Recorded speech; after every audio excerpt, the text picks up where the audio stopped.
تفضل السيدة النائبة. السيد الرئيس، سيد الوزير، كنسألكم عن التدابير الخاصة بالتعطير الديني ديال المغاربة العالم. شكرا. تفضل السيد الوزير.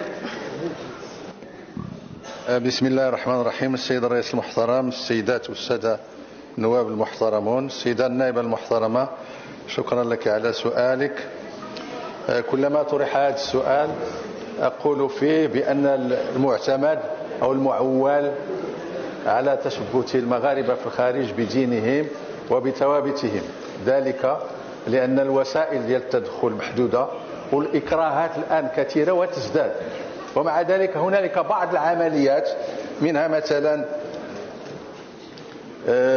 إحداث المجلس العلمي المغربي لأوروبا، فتح قنوات التواصل مع القنصليات والجهات الرسمية، استدعاء الممثلين الجالية المغربية في بعض المناسبات، تخصيص اعتمادات مالية لم تتعدى هذه السنة 78 مليون درهم، إيفاد بعثات علمية من القراء والوعاظ والواعظات، وتزويد المساجد والمراكز الإسلامية بنسخ من القرآن الكريم، وتكثيف الزيارات الميدانية. كل هذا بالنسبة لهذا ما هو مطلوب غادي كنحاولوا وكنتمناو نتغلبوا عليه بالتواصل الرقمي. أما التحديات المتواتية الآن لن تترك لنا أن نفعل شيئا كما نريد، فلذلك هذا هو الجواب. شكرا. تفضل السيدة النائبة. شكرا سيد الوزير. احنا مغاربة العالم كنشكركم على المجهودات اللي كتقوموا بها باش تحتفظوا على التربية الدينية لولادنا.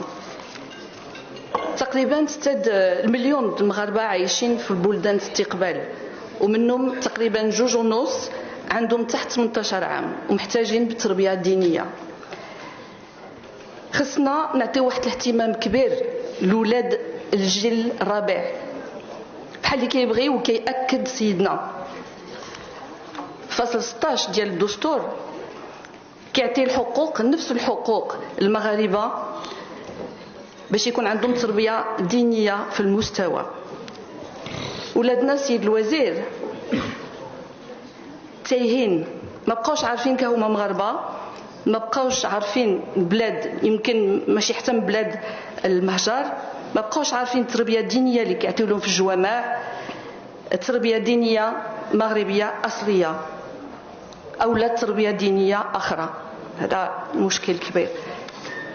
كنطلبوا منكم سيد الوزير طلب مستعجل يكونوا مؤسسات ومدارس باش نعطيو تربية دينية مغربية أصلية في المستوى، ونطلبوا منكم في أرض الواقع تكون مراقبة ومواكبة في هذا الموضوع. وكنشكرك السيد الوزير.